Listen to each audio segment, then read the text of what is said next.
Today's discussion is on the role of emotions in psychological well being. We will touch on understanding emotions, like what are emotions, the role of emotions in psychological well being, emotional intelligence, and end with having some reflection and discussion. All right, so at first glance, the term emotions seems simple. In fact, many people even conflate it with feelings. But what does the term actually mean? And is it as simple as we tend to think? Emotions.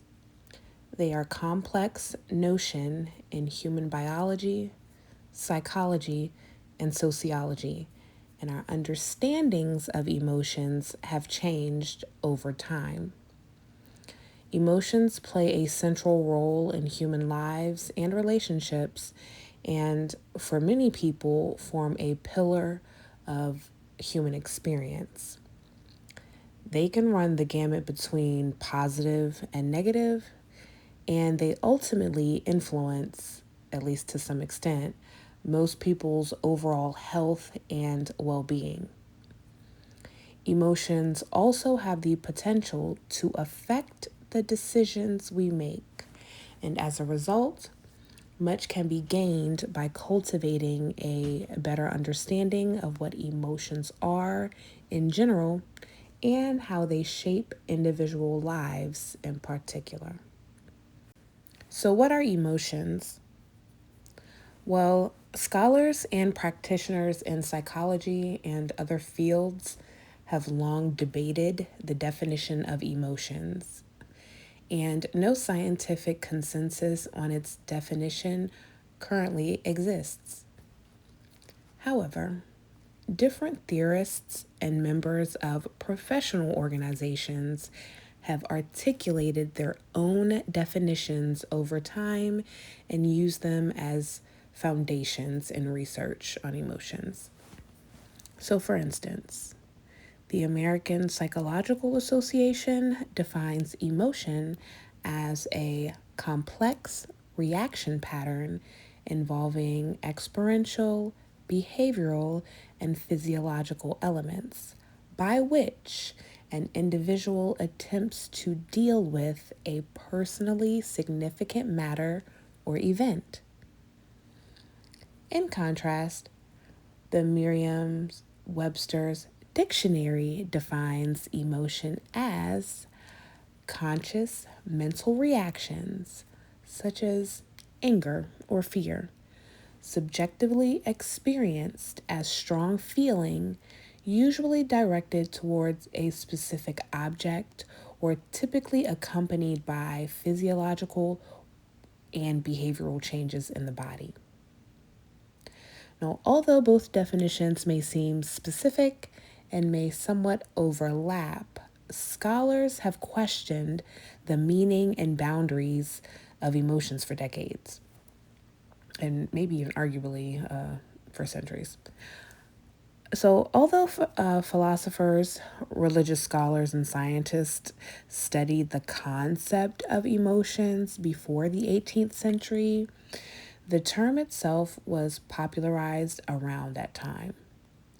And as years progressed, its influence increased. So in 1884, pioneering physiologist, psychologist, and philosopher William James published an article in the journal Mind that explicitly asked his colleagues, "What is an emotion?"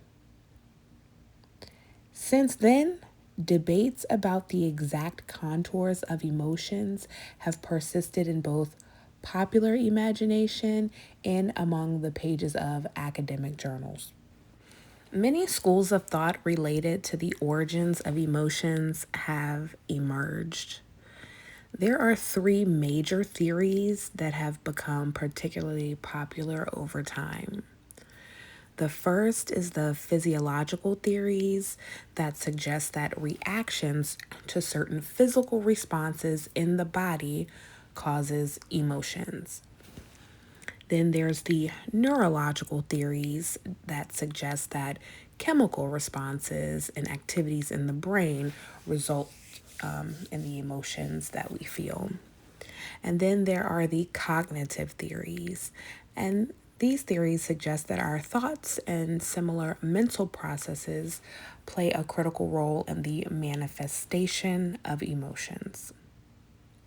Now, increasingly, scholars across many disciplines have suggested that emotions are caused by some combination of all three factors: physiological, neurological, and cognitive.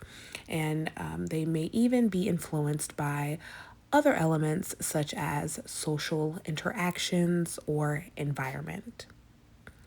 The way that emotions work, it's so complicated.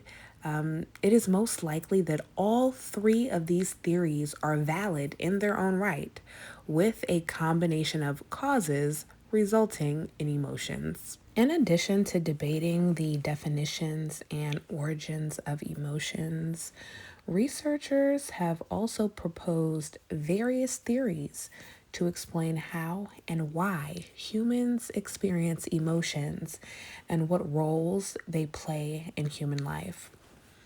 So, according to some scholars, emotions generally serve three main functions for human beings.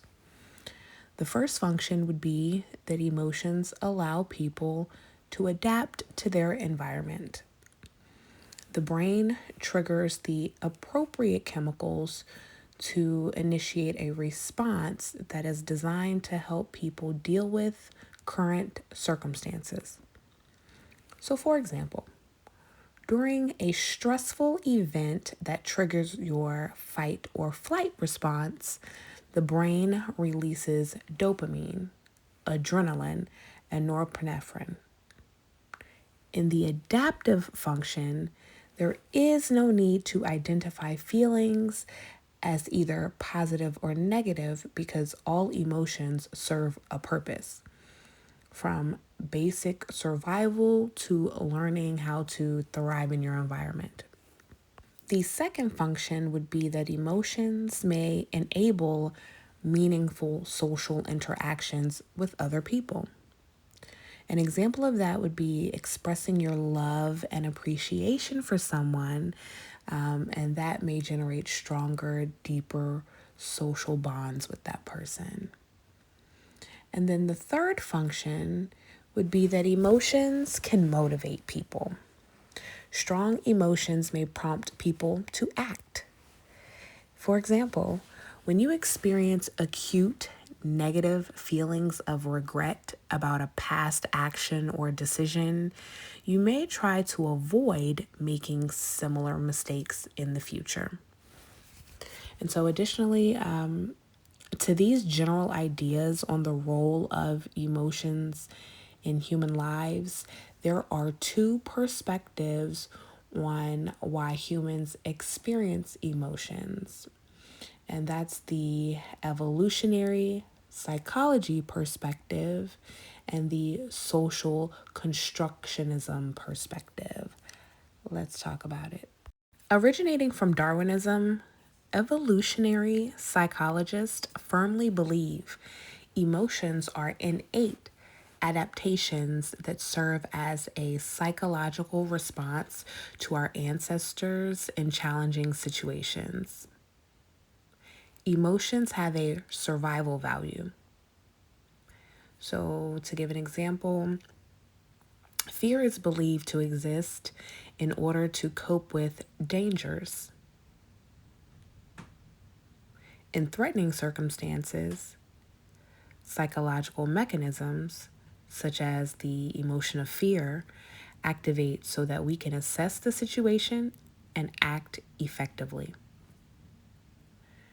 And then guilt. Guilt also has evolutionary explanations in that it prevents individuals from cheating others. Cheating others can be disadvantageous in the long term, in that an individual may then have less people to rely on and receive aid from. Future reciprocal exchanges can be tarnished if an individual cheats another, and then the feeling of guilt can act as prevention for that. The universality of emotions provides additional support for the perspective that emotions are innate. Then there are the social psychologists. They believe in social constructionism, or the theory that emotions are cognitive appraisals. And that's just the individual's judgments or understandings of a situation. These appraisals are demonstrated through behaviors. Social psychologists believe that each felt emotion comes from a cognitive appraisal, which in turn dictates a range of actions or behaviors that we will enact. They believe emotions do not need to be attached to a bodily reaction, such as sweaty palm or racing heart. Also, some emotions, like love, have no facial expression or concrete bodily response attached to it. Instead, these emotions are associated with patterns of behavior. Let's discuss types of emotions. So, just as there is no consensus on a definition for emotions, researchers posit a range of theories about the number and types of emotions people experience. So I'm going to show you this emotions wheel. However, there are 6 basic emotions that are widely accepted as universal emotions, and they're often referred to as the big 6. And that's fear, anger, disgust, sadness, happiness, and surprise. Now, there's a researcher by the name of Paul Ekman. He proposed those 6 basic emotions as a result of extensive cross-cultural research that was conducted on the recognition of emotional facial expressions. He has since expanded that list to include amusement, contempt, contentment, embarrassment, excitement, guilt, pride in achievement, relief, satisfaction, sensory pleasure, and shame. The greatest consensus in the field appears to surround the original 6 basic emotions. Some researchers argue that there are more. However, it's up for debate whether other described emotions still fall within the categories of fear, anger, disgust, sadness, happiness, and surprise. Regardless of the exact number of defined emotions, the message is the same. Ekman believes in the evolutionary theory and sees emotions as biologically innate. And that just means that they are universal to all persons and can be visibly understood through facial expressions. So, more than likely, you've experienced emotions that are not on this list. Researchers posit that all other emotions are secondary to the primary ones. Secondary emotions like trust, anticipation, kindness, pity, those are developed after you have processed the initial thoughts and feelings that arise from a situation. The relationship between an individual's personality, identity, health, and emotional experiences is very complex.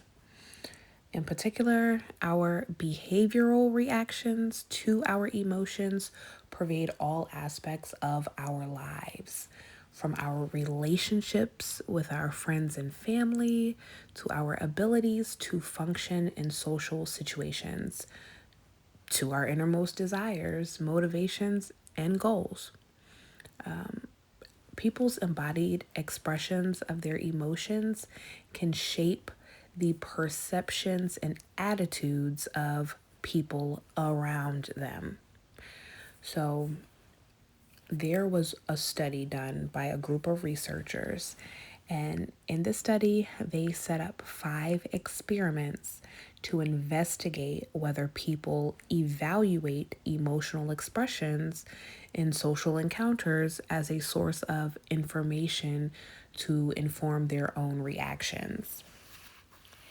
In the study, they conducted interviews with people about specific topics. Some experiments, the researchers asked the interviewees to view a series of photographs of people with happy expressions as the interview was occurring. In another experiment, the interviewees were asked to view a series of photographs of people with angry expressions as the interview occurred. And so, what the researchers found out was that the participants who looked at photographs of people with happy expressions when the interview was going on later expressed a more positive association with the interview topic. However, the participants who looked at photographs of people with angry expressions later expressed more negative attitudes towards the interview topic. Now, emotions can also affect people's health outcomes. So, in particular, emotions can diminish or enhance overall physical health and mental well-being. So, for instance, there was a study that investigated the underlying biological pathways that linked emotions to physical health. And researchers found that emotions, both positive and negative, can influence biological processes such as inflammation and metabolic profiles by increasing specific pro-inflammatory cytokines that circulate in our blood. In another study on the connection between emotions and physical health, a group of researchers investigated the association between positive emotions and physical health. And what they found was that positive emotions, positive social connections, and physical health all reinforce one another in a self-sustaining manner. So, what that means is that if you experience positive emotions and social connections, you are more likely to have better physical health. And let me say that again. Let me make sure I got that right. So, if you experience positive emotions and social connections, you are more likely to have better physical health. And so, scholars suggest that emotions can even influence people's long-term intellectual, psychological, and social resources. And this is what's called the broaden and build theory of positive emotions. Scholars suggest that a person's daily experiences with positive emotions compound over time. And so, in particular, there's a psychology professor by the name of Barbara Fredrickson. She suggested that experiencing positive emotions enables people to broaden their awareness, cultivate emotional resilience, and try new things. So, for example, if you are routinely experiencing joy, you are more likely to be creative and social. Now, of course, that in turn builds your psychological and social capital.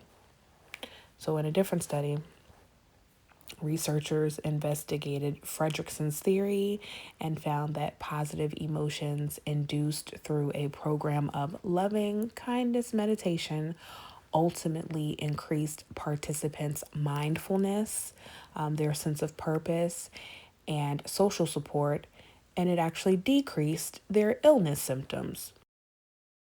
So, in a nutshell, there has been extensive research that has shown that emotions can heavily affect our attitudes, behaviors, physical health, mental well being, and much more. Most people have experienced times in their lives when negative emotions seemed overwhelming. Many of those people developed strategies to cope with emotional overload in those situations. And sometimes their coping strategies are very effective. And then other times people continue to struggle and they may even develop unhealthy responses that make the situations worse. One key to developing healthy and resilient approaches to processing emotions and avoiding maladaptive behavior patterns is called emotion regulation. So, emotion regulation is the ability of an individual to modulate an emotion or set of emotions. Healthy emotion regulation involves generating ways to decrease the effects of negative emotions in your life while increasing the benefits of the positive ones. Many psychologists consider it a crucial skill to learn because it can enhance people's well-being. It also enhances their interpersonal skills, their personal relationships, job performance, family life, just, overall health. And so, two examples of emotional regulation strategies are going to be the cognitive reappraisal, okay, and the expressive suppression. And so, in cognitive reappraisal, the individual is they're actively able to change the way that they think about an emotion eliciting event in order to help modify the event's emotional impact. By reframing their state of mind through cognitive reappraisal, people can experience, or they may experience, decreased negative emotions when they think about the event. And there's research that shows that this strategy increases positive emotions and well being and encourages healthier patterns of affect and social functioning.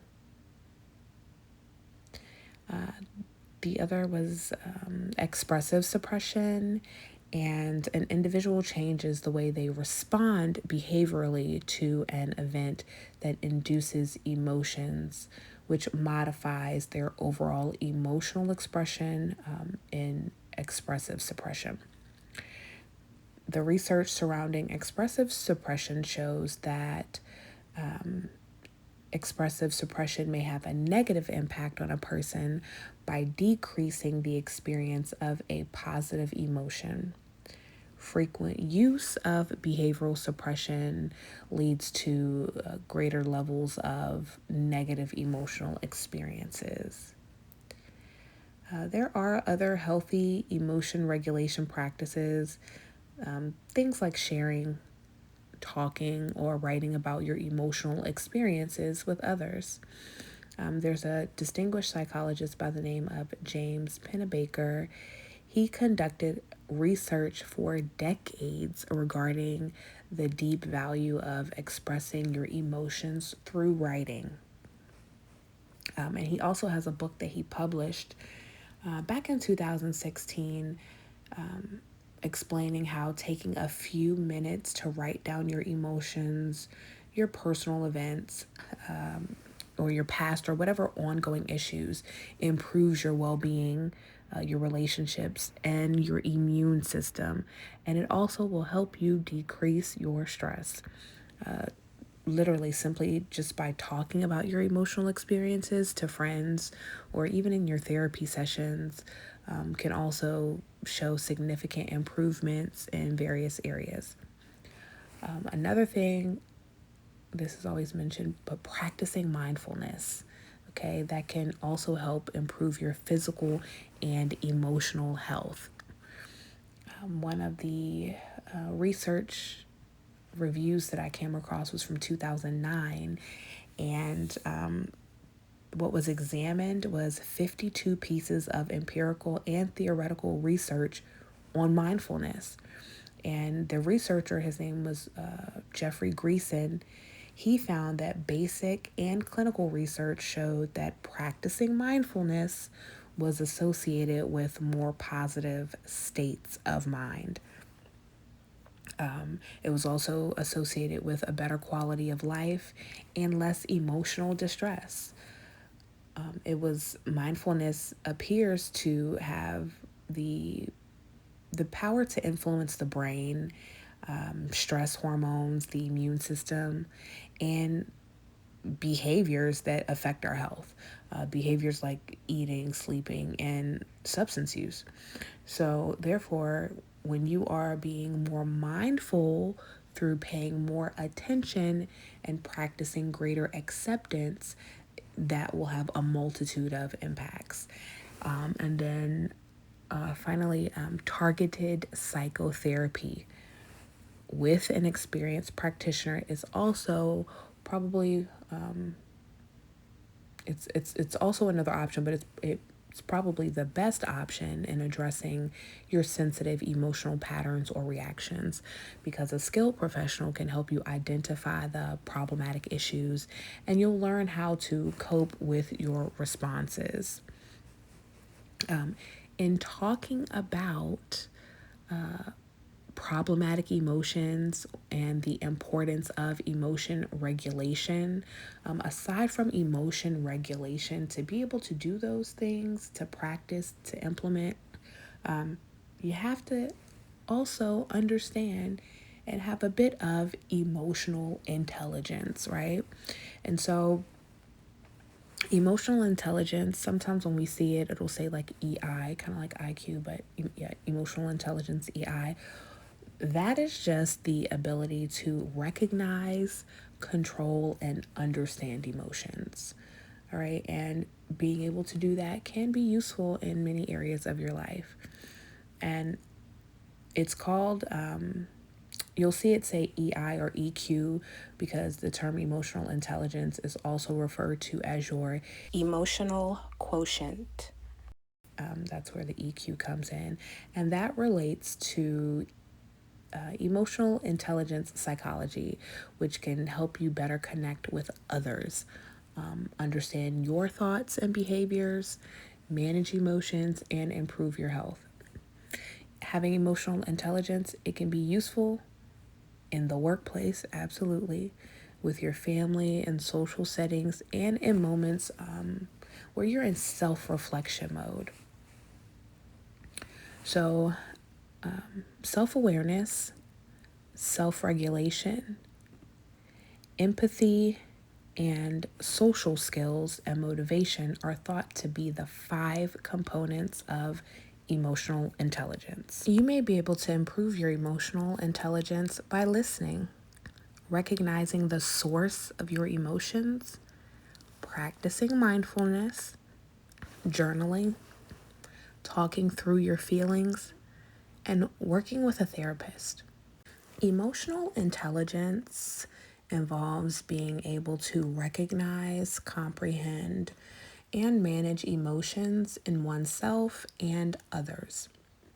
And there's research that suggests that individuals with high emotional intelligence can positively influence various aspects of their lives, like their interpersonal relationships, work performance, and their mental well being. A person's abilities to understand and manage emotions impact how they communicate and connect with others. And this ultimately contributes to their success and their happiness. So, By cultivating emotional intelligence skills, one can better understand their emotions and navigate the complexities of human interactions more effectively. All right, so let's talk about the 5 components of emotional intelligence. So, what is emotional intelligence? The man who helped to develop the concept of emotional intelligence, his name is Daniel Goleman. He proposed that there were 5 specific traits that contribute to one's emotional quotient. And I mentioned these before: self-awareness, self-regulation, social skills, empathy, and motivation. So to understand what makes someone emotionally intelligent, you have to start learning more about your own EQ. Therefore, we are going to further take a deep dive into looking at the 5 specific traits that contributes to a person's emotional intelligence. And we're going to start with self-awareness. Now, self-awareness generally refers to your ability to identify and understand your own emotions. So, for example, while most of us can recognize when we are angry, we may not realize that there is often a different emotion that leads to anger. We may have felt hurt, embarrassed, or even stressed before we became angry. And knowing how and why you feel the way you do can help you manage the emotions you experience. It can help you improve your mental health and avoid making potential negative decisions and behaving in unhealthy ways. Self-awareness may also help you improve your interpersonal skills and remain aware of how your emotions affect those around you. Now, it can be hard to remain self-aware, though even for those with high emotional intelligence. Many people avoid negative emotions that arise, suppressing or ignoring them, rather than fully experiencing their feelings. You can practice self-awareness by staying attuned to how you feel so that you're able to recognize your emotions. You're able to identify the source and understand how they're affecting your thoughts and behaviors. Self-awareness is often the first step in self-regulation, which is the next skill we'll discuss. So, while self-awareness can refer to the ability to understand our emotions, self-regulation is often looked at as the ability to manage emotions. Managing emotions and the way they impact our thoughts and behaviors can be a crucial skill and one that you likely practice on nearly a daily basis. So, to give an example, if you notice that you've been experiencing anxiety at work, you might start running in the evenings to let off a bit of steam. Or maybe you realized you've been feeling sad recently, so you decide, you want to talk through your concerns with a friend, or you want to talk to somebody in your family or even your therapist. So while these emotions might have kept you from making solid decisions or otherwise negatively affected your life, you utilized your emotional intelligence to manage them and express them in a healthy way. The ability to manage and control your emotions can improve not only your mental wellness, but also your relationships with other people. Example, you're able to interact constructively with a friend or family member or even a coworker who's angry, because self-regulation can help you avoid creating conflict. It can be important to note that having emotion regulation skills does not mean repressing or ignoring your feelings. Instead, it refers to the capacity to express emotions in a healthy way. The ability to manage emotions is often seen in effective leaders and people who are considered emotional intelligent. Moving on to social skills, emotional and social intelligence often go hand in hand, and the ability to connect with others and nurture relationships can be a key aspect of your emotional quotient. Social or interpersonal skills include knowing how to communicate effectively, making other people feel comfortable, and following commonly accepted social rules. Fostering a high level of social intelligence can help you develop a strong support system, succeed in the workplace, improve your self confidence, and maintain a fulfilling social life. So, with social skills, you can also develop a high level of emotional perception. And that's just the ability to recognize different emotions in others and anticipate how your own emotions might affect them. This might also help improve your understanding of strengths and weaknesses of those around you. So, to hone in on these crucial skills, it can help to learn more about communication, both verbal and nonverbal. Reading and acting on common social cues can be very beneficial when interacting with others. So, an example of that would be understanding the tone of someone's voice or noticing their body language, because body language can express an emotion that may not be obvious based on their words alone. Developing social skills can also help you with the next component of emotional intelligence, and that's empathy, and vice versa. So, what is empathy and how does it work?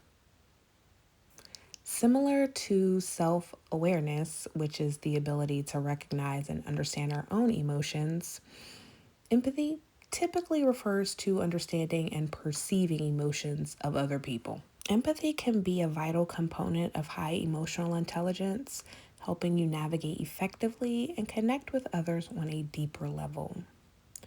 So, when we talk about empathy, we typically exhibit two different types of empathy: affective and cognitive. Affective empathy occurs when you experience certain feelings based on the emotions others are displaying. You may experience affective empathy when your partner is feeling down and you, in turn, feel sad, or when a friend is angry with you, causing you to become upset. Cognitive empathy, on the other hand, occurs when you perceive and comprehend the emotions of others by assessing the situation and coming to a conclusion. So, for example, you may notice that a coworker is feeling anxious based on your knowledge of anxiety and your prior experience with that person.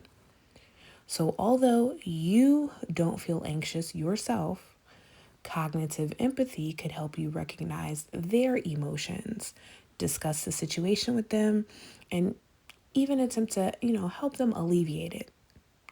Both forms of empathy can be helpful for promoting a high level of emotional understanding. Some mental health conditions like bipolar disorder can make it difficult for individuals to interpret other people's emotions because it can interfere with a person's natural ability to empathize with others. So, methods like talk therapy and cognitive behavioral therapy can help an individual with bipolar disorder strengthen these skills and improve their empathy and their emotional intelligence. And then lastly is motivation. Your ability to effect positive change in your life and the lives of others, and how you do so, can be a key component of emotional intelligence. And an important form of motivation is intrinsic motivation. Those who are intrinsically motivated can typically set goals for themselves and work consistently to achieve them. They usually aren't driven by external rewards like money or status. Finding motivation outside of material incentives or acclaim can be difficult at times, but it can help you build a fulfilling life. Intrinsic motivation can come in many forms. So you might find motivation through purpose.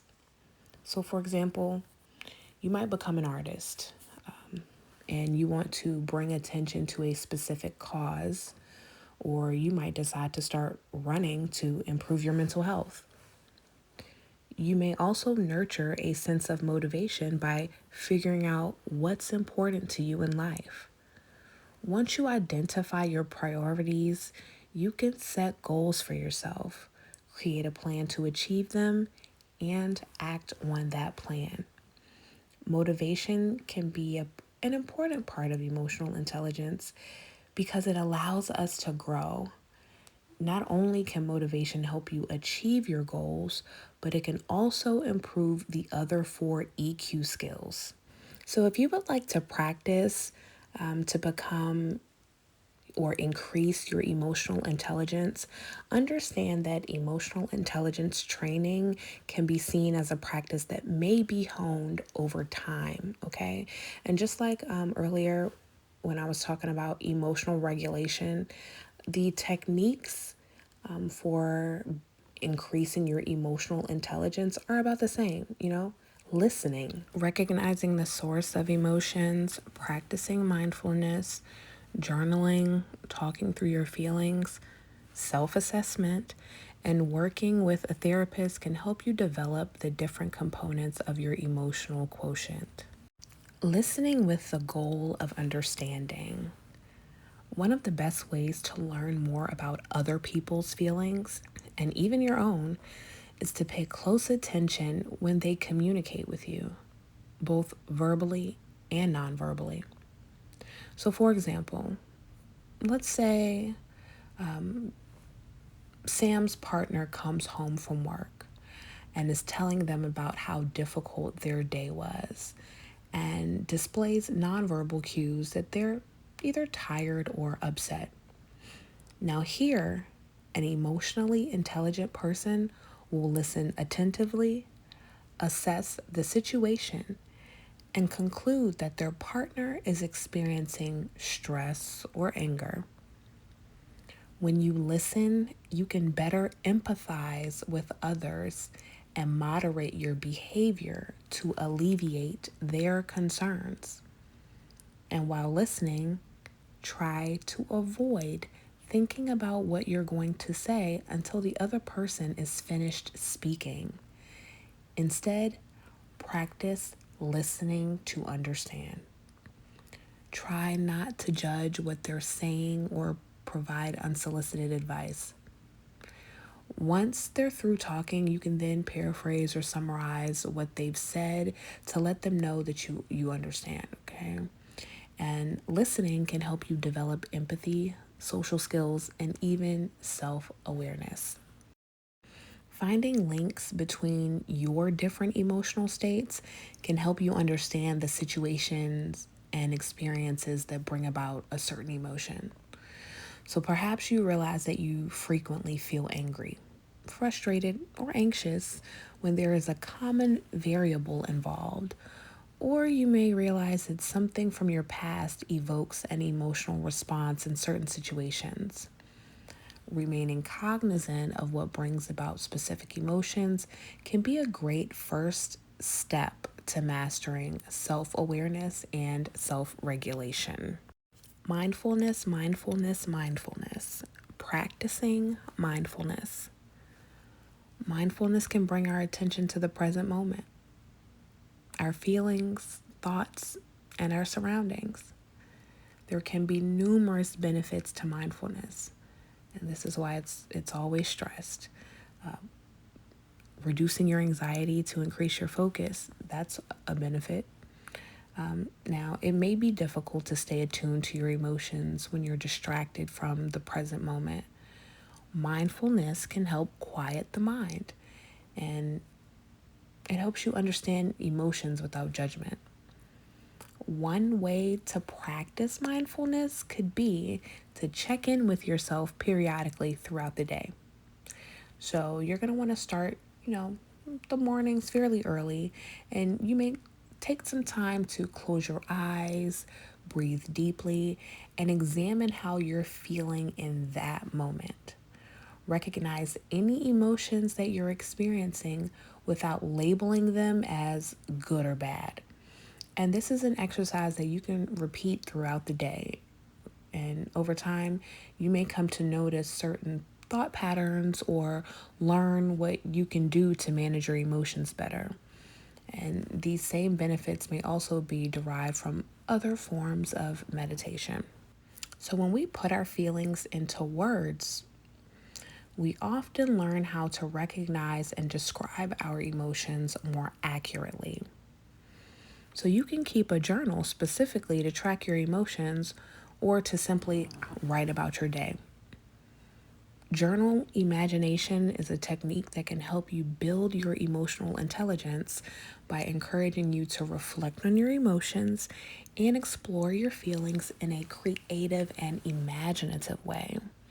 So, as you're journaling, try to remain cognizant of how certain situations impact your mood and think about different ways you can utilize emotional intelligence in your daily life. So, you can use a journal as a healthy outlet for your emotions. So, for example, if you're feeling anxiety about something like a relationship, journaling is going to allow you to vent, express that emotion, and consider solutions before taking action. But of course, also, talking with others can not only help you work through your emotions, but it can also help you discover ways you might be able to improve your emotional competencies. When you're talking with others, hearing a different perspective might reveal feelings you didn't realize you were experiencing, or it could help you better understand what led to a certain emotion. Having a conversation with others can enhance your social skills and emotional abilities. So, talk through your feelings to improve relationships. We have reached the end of this presentation. Now it's time to reflect and discuss. So, in regard to self awareness, self regulation, motivation, empathy, and social skills, which of these is hardest for you? Secondly, have you ever ignored an emotion that later became overwhelming? And lastly, how do you typically react to difficult emotions?